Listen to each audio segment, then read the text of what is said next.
Hello po mga kababayan, kamusta po kayong lahat? And once again, welcome back to another episode of Simply Talkies Vlog. Ang pag-uusapan natin mga kababayan ay ito pong mga ibinabalita ng Presidential Communications Office, no? Kasi puro tayong mga yung mga usapan sa kay Buwakang Ina, sa secession nitong mga dalawang Hudas, no, na si Digong at si Alvarez, yung awayan ng Senado, no, at kung ano-ano pa na nawawala yung mga balita tulad ng mga ginagawa ng ating gobyernong ito, no, natatabunan hindi na a-amplify. Mas pinapanood pa nila yung mga fake news kasinungalingan nito at yung mga petty issues, no, tulad ng awayan ng sa Kongreso, yung lower house at upper house, nag-aaway sila, no, yung kung ano-ano pang mga hindi naman dapat i-amplify o i-magnify sa atin, kundi dapat ang ipakita natin, no, tulungan natin ang gobyernong ito paano ipapaalam sa mamamayan yung mga accomplishment at mga future ng mga projects ng Pangulo. O tulad yung nangyari doon sa Davao City na hindi sumipot yung duwag na ito, di ba? Yung water supply, yung future projects ng DOTR doon. O ano pa?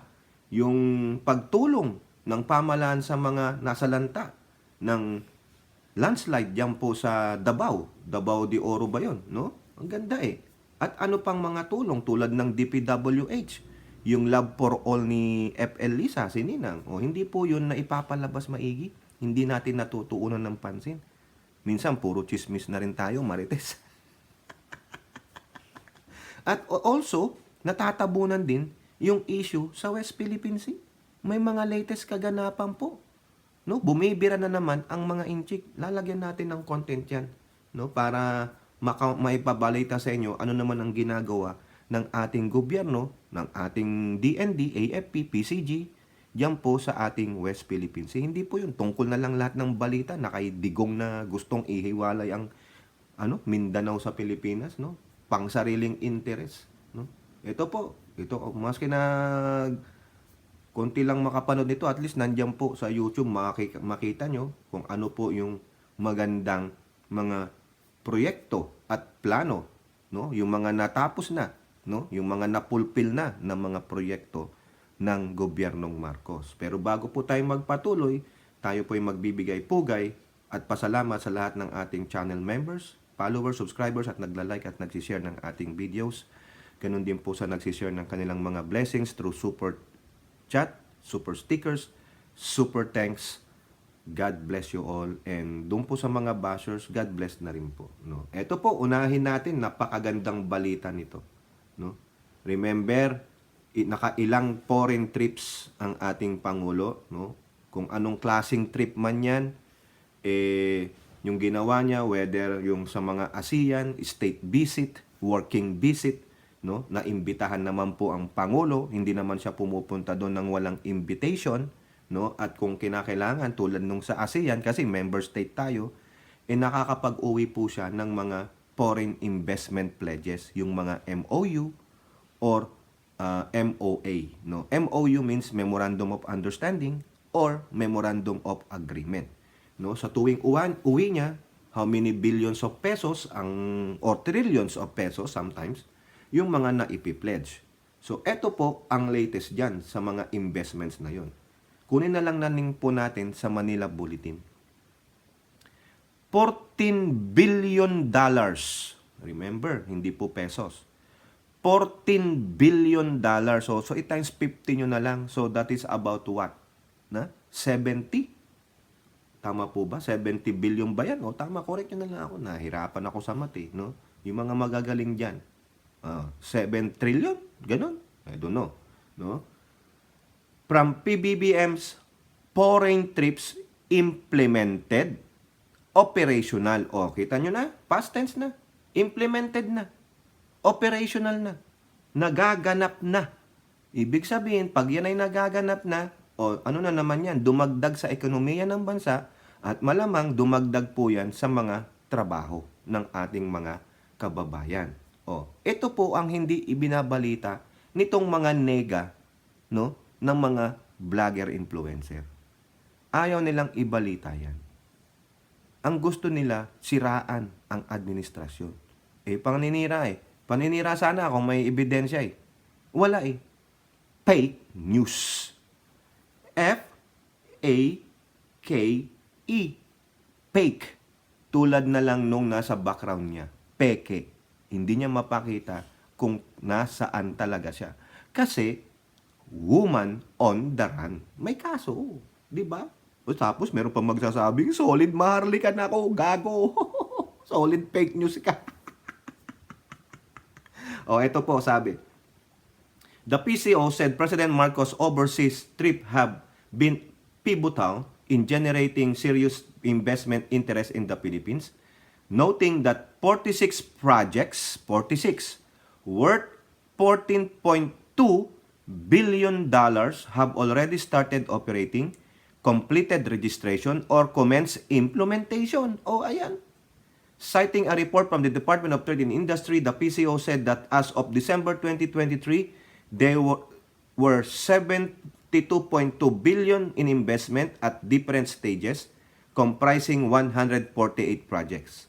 Quote, investment pledges from foreign firms during the presidential visits over the past 16 months are now being actualized substantively and tangibly, boosting the position of the Philippines as a premier investment destination for foreign business in Asia.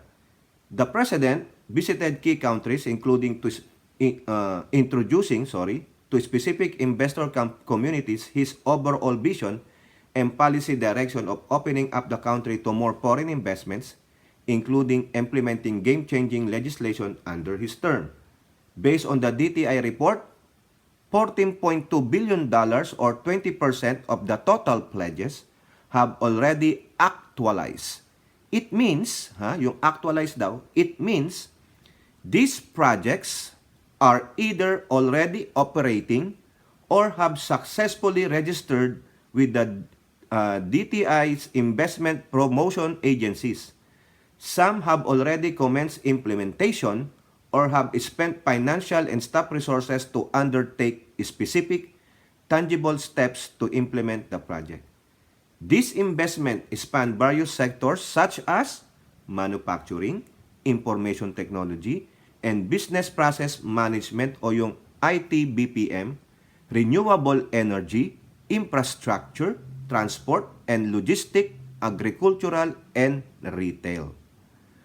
Among these sectors, manufacturing has the largest share in terms of the number of projects, 16 projects or 35%, followed by IT-BPM, 10 projects or 22%, and renewable energy, 9 projects or 20%. Ayan. The most significant countries are investment sources regarding the number of projects that have already been actualized are Japan with 21 projects, and the US with 13 projects. So, ang Japan pala, ang daming proyekto sa atin. No? Talagang gusto tayong tulungan ng bansang Hapon. Siyempre, kaalyado yan. Lalo na meron din silang issue dyan sa East China Sea, no? Sa lugar nila. Okay? Meanwhile, foreign investors are still conducting pre-implementation and planning activities in their respective countries for the remaining 102 projects involving 58 billion in investment pledges. Kasi ang ano niya, sabi niya 'di ba kanina, 72.2. Ang nag-materialize na, nag-actualize na is 14.2. So meron pang 58. So ang project na natutuloy na ay 46. Pero ang kabuuan niyan ay 148. So meron pang 102 projects yung mga nag-pledge.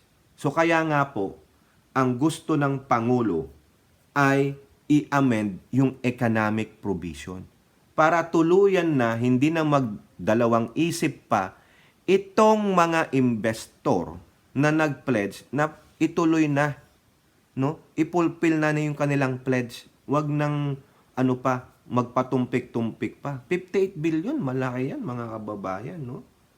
Di po ba? So yan. Yan ang hindi natin minamagnify eh. Yan ang hindi pinapakita nitong mga nega na ito.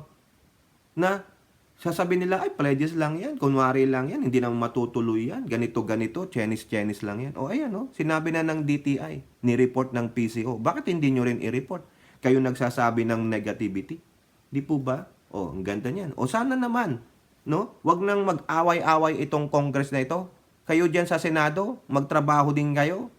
Tinutuya na kayo ng House of Representatives. Magtrabaho kayo. Kaya sabi rin ng Pangulo, yang sinasabing pagbabago sa Constitution is economic lang. Economy lang. Wala nang iba. Ano pang kinakatakot ninyo? So, nagbigay ng salita ang Pangulo. Ngayon, kung meron pang iba dyan, sabihin nyo sinungaling siya. Kayo ang dyan sa Senado Chacha. O di chacha, economic lang. Ay kung may maglalagay ng dyan, ibang provision, and then, wag nyong ituloy. Sabihin nyo sinungaling ang Pangulo. O, kasuhan nyo yung magdadagdag pa dyan. Sinabi niya, in-speech niya yan sa Philippine Constitution Day. Economic only, no more. Binitawan niyang salita yan. Ngayon, kung may magdadagdag dyan, kasuhan nyo, imbestigahan nyo. Di ba? Utos ba yan ng Pangulo? Utos ba yan ng kung sino-sino? Ang sabi ng Pangulo, economic provisions no more. Ayun lang, wala nang iba. Para po matuloy na ito. At kung matutuloy lahat ito, baka kung sakasakali meron pang dumagdag. Kasi sabi nila magandang investment hub ang Pilipinas. Unang-unang, di ka na mahirapang magsalita ng English. Ang babait pa. Masunurin. O di ba? Kaya kayo dyan, sa lower house at sa Senado, tuloy nyo na po yan. Sundin nyo na ang Pangulo. Ikaw, Subiri, puro ka rin daldal dyan Trabaho kayo. Para po yan sa mamayan, para mawala po yung mga counting posts around, yung mga tambay. Di ba? Para po sa sambayan ng Pilipino yan. Lalaki-laki ng mga sinasahod nyo Di ba? Every month, meron kayong 300,000 plus mga kung ano-ano pang mga benefits ninyo. Yung mga mamayan, ordinaryong Pilipino. Di ba? Lalo na yung mga nasa laylayan na sinasabi ninyo, hikayos na hikayos sa kanilang mga pangangailangan pang araw-araw. Kayo, di aircon, di kotse. May mga bodyguard pa kayo. Di ba? Okay, next. Punta tayo dito sa next, ang gandang topic, mga kababayan. Tungkol po to sa agrikultura. Di ba? Nagbigay ng mga kagamitan pang agrikultura ang Pangulo doon sa saan ba yun? Sa Pampanga ba yun? Yung diyan sa nagbigay siya 2 traktor no? Saan pa ba? Nakalimutan ko mga kababayan no? Pero ang magandang report ng NEDA diyan sa agrikultura. Ano sabi? Tingnan niyo yan Agriculture created more than 500,000 jobs in December. Di ba?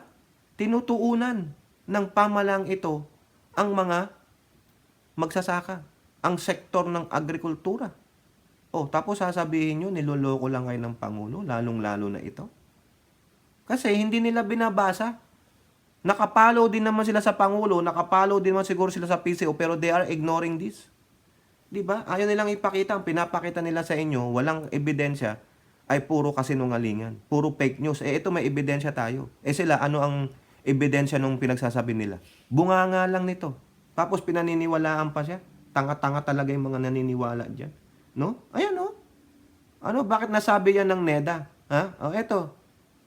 The agricultural sector generated more than pa pala, 500,000 jobs as the country recorded increased labor participation based on the December employment rate data. Yun naman pala In a news forum in Quezon City on Saturday, Socio-Economic Planning Undersecretary Rosemary Idilion said labor force participation went up in the country as shown in the December 2023 data.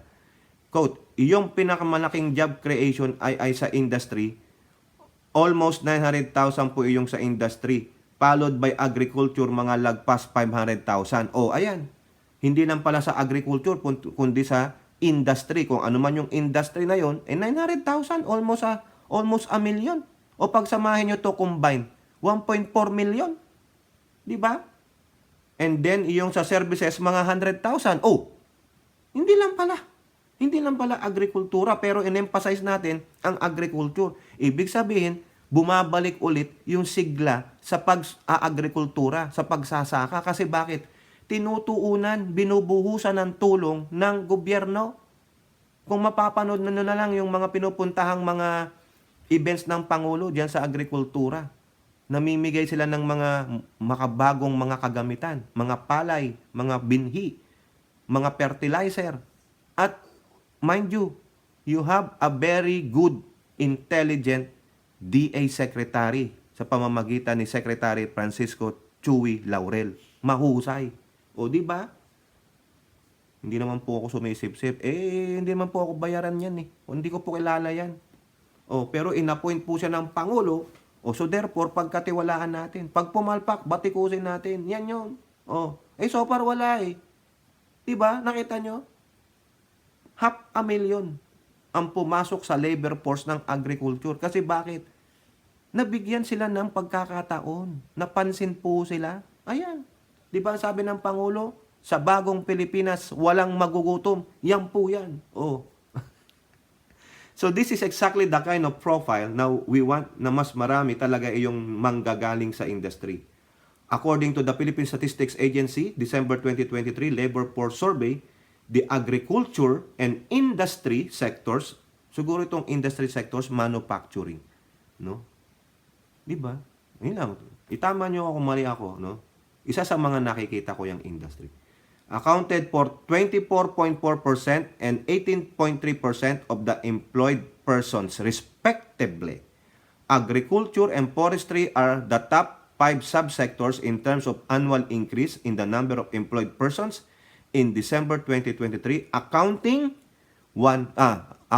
to 715,000 employment. Ang dami. Construction accounts for 777,000. Accommodation and food services, 498,000. Transportation and storage, 174,000. And human health and social work activities, 140,000. O mga employment yan. Di ba? As to month-on-month change in the number of employed persons in December, agriculture and forestry recorded 300,000 employed individuals. O ayun po yung sabi ng PSA. Ayan, may ebidensya. Ha? Sinabi, galing sa Philippine Statistics Authority. Ibinalita po yan ng labor force, ha? Ng Department of Labor. So therefore, may ebidensya tayo. Pero ito, nasa ng ebidensya? Galing lang sa mabahong bunganga niya, mga kababayan. Ayan. Next. Mga kababayan, ano pa ang sabi dito? PH, on path to continuous economic recovery with latest inflation, employment data, says NEDA. O di ba bumaba ang ating inflation rate? Anong sabi ng NEDA? Continuous ang ating economic recovery on that right direction. Yan, hindi rin binabalita. Di ba? Ito, tuloy lang natin yung nandun kaninang binalita natin, ha? Ito po ang sabi nila ni Undersecretary Rosemary Idilion. So, nakita natin na for December 2023, ang unemployment rate po natin went down to its lowest since 2005. Nasa 3.1%. Yung December of 2022, galing po siya ng 4.3%. So, ang laki niyan. Di ba? And the other good news about this, yung statistics na ito ay tumaas din po yung tinatawag nating participation rate. So, this time, tumaas po yung ating labor force participation rate. O yung binanggit natin kanina. Dumami ang mga nagkatrabaho. Dumami ang nabigyan ng pagkakataong magtrabaho at hindi na gumanon sa gobyerno. Di ba? Makakatulong. Bakit? Baka magbabayad sila ng tax. Di ba? At mababawasan yung pag-aayuda. Di ba? At maituon itong mga bigay ayuda sa ibang mga proyekto tulad ng sa healthcare, sa ating education, o sometimes sa defense ng ating bansa. Di ba? Maibibigay, maitutuon sa iba pang mga sektor na labis na nangangailangan sa pagpapatayo ng mga tulay, kalsada, o pagtulong dun sa mga totoong mga less privileged. Di ba? Ayaw nyo ba yan? Hindi binabalita ito ni Bakang Ina. Ayaw niya yan. Galit na galit siya dyan. Di ba? It's now at 66.6 or 2/3 from 66.4 noong the year before. Di ba? Tumas. Another good development, puro good to, mga kababayan, no? Siguro mabibingi itong mga to, no? Siguro naka-headset na lang yan para hindi nila madinig ang good news. Ha?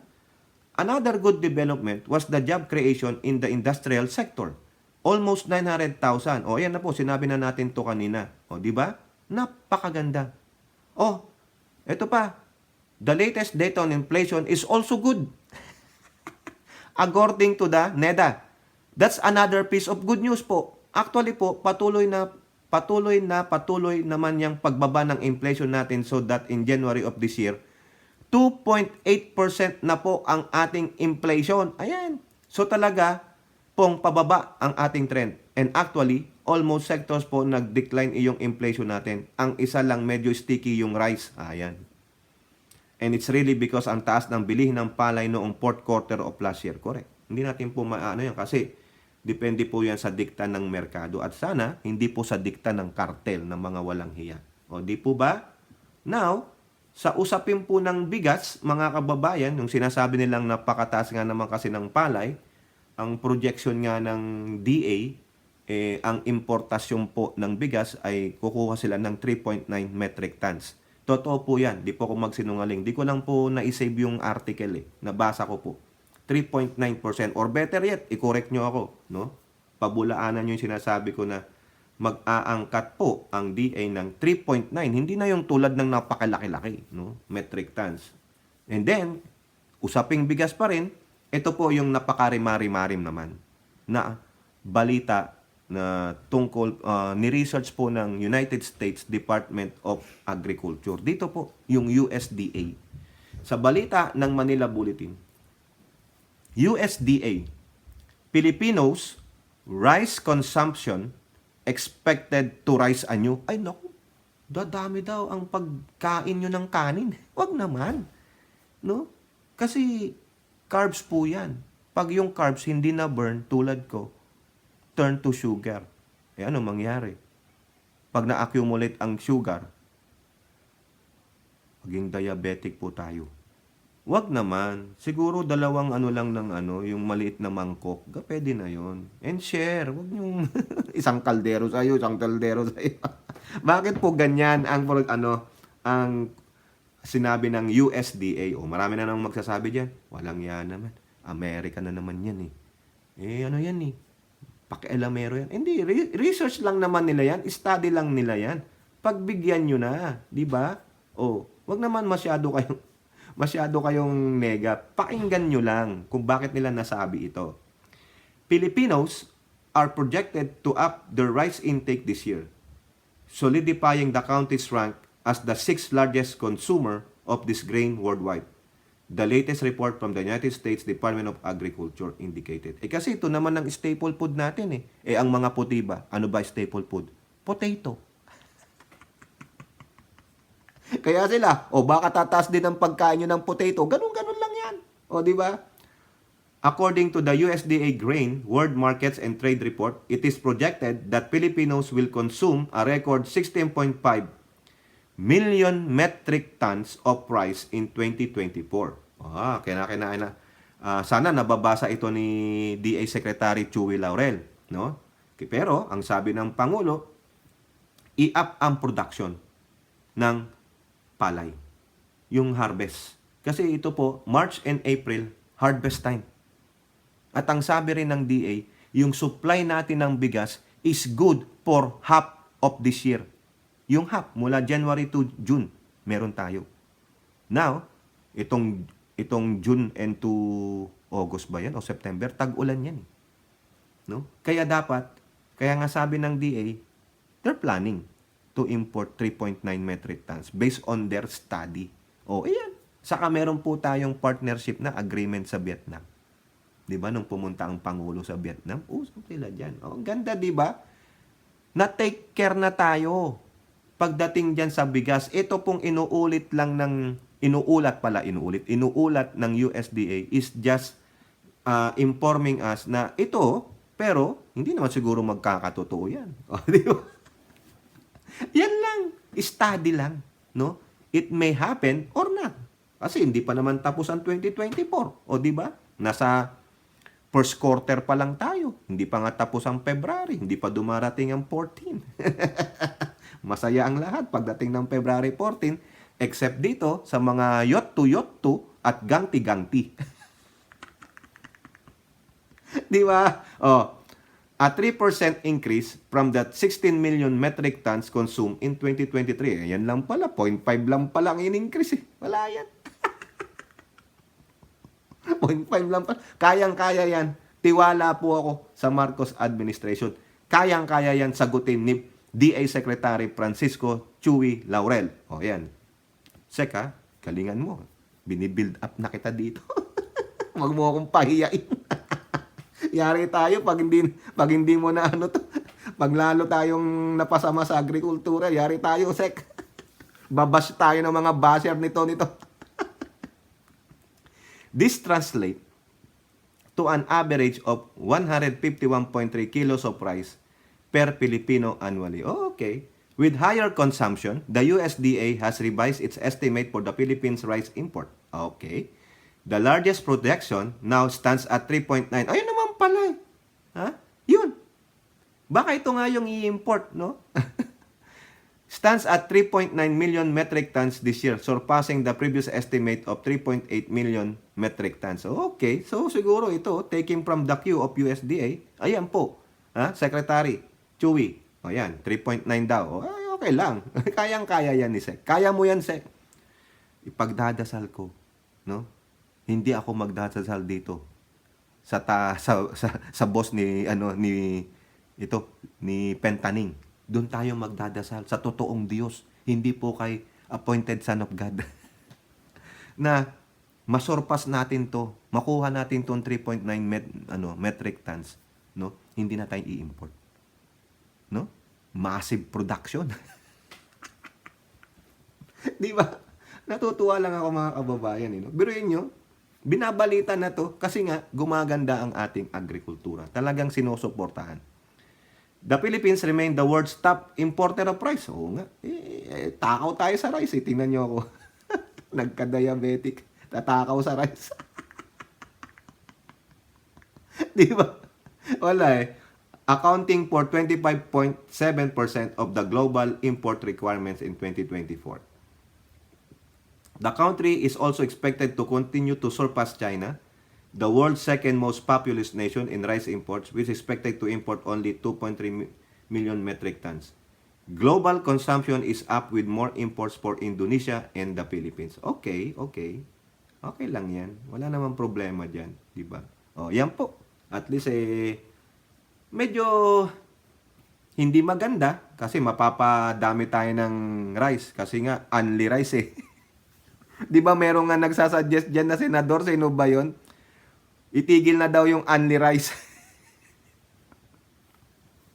Pati kaligayahan ng mga Pinoy sa pagkain ng rice. Pinagbabawalan. Baka sabihin mo, dapat na lang. Senator yun ayokong banggitin Sana senator, sabihin mo, after mag-only rice, mag-exercise. O diba, it rhymes. Diba, mga kamabayan, kayo talaga eto pa. Napakaganda nito. Ito. About red tape naman tayo. Ito. ARTA reports conviction of 8 red tape cases. Abay, nagtatrabaho yung Anti-Red Tape Authority. Ayan, sabi dito, the Anti-Red Tape Authority is serious in quelling sugpuin the anomalous transaction within government offices, having successfully prosecuted 8 cases for this year's alone. Quote, we have secured, as of the year 2024, we have secured 8 convictions.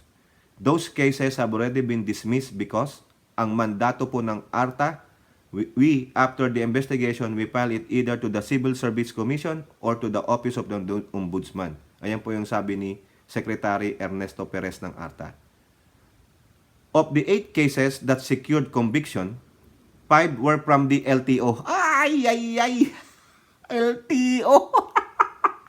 Land Transportation Office. Aray ko po. Oy, Secretary o Chairman ng LTO, sino ka man. 1 from undisclosed local government unit, One from the Bureau of Fire Protection and another from the Philippine Statistic Office. Ay nako. It is the advantage of our people to give them the strong signal that there is an agency behind that is looking at their performance. That there is this agency that is serious about implementing the law, that is conducting entrapment operations na para mahuli iyong mga fixers. Correct, tama. Eh di sana hindi lang yang ningas kugon ha, sana tuloy-tuloy yan.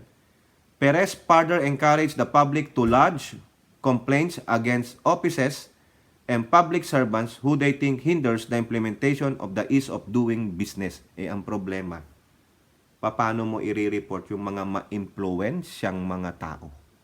Lalo ng mga politiko. Eh mamaya pagbantaan ka pa dyan, manganib pa ang buhay mo.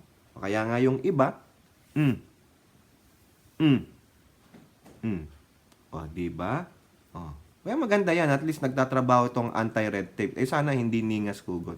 Sana hindi lang maliliit na tao na gumagawa ng katiwalian, kundi yun talagang mga malalaki. No? Eh, mga politiko dyan, ang masakit dyan eh. Wala. Tulad ng sabi ko, wala po akong nakita. Wala po akong nadinig.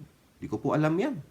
Eh, syempre, sa takot na lang na balikan kanila eh. Ma-powerful eh. Eh, ikaw, ano ka? Wala po. Ordinaryong mamayan lang. O, di ba? Sasang-alang mo pa ba yung buhay mo? Sabi nila. O, kaya minsan, wala nangyayari. Minsan, sinumbong mo, yung pala, kakampi. Nung sinusumbong mo, wala na. Huli ka na. Ano na gagawin sa'yo? O, di ba?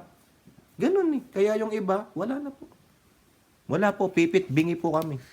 Bulag po kami sa ganyan. Bayaan na lang natin. Wala. Kaya patuloy na mamamayani ang kasamaan pag walang mag-report. Kaya dapat, ang gawin na lang ng mga ganito, entrapment. Sila. Mga kawani ng yung sa ARTA o sa MBI, sa police, i-entrap nila. Sila na lang mga aktor para wala nang madadamay na ordinaryong mamamayan. Wala nang matitreat. Sila na lang. Di ba? O kayo po, ano pong inyong masasabi? Comment down below. And don't forget to like and share. Hope to see you all on next videos. Bye-bye. God bless.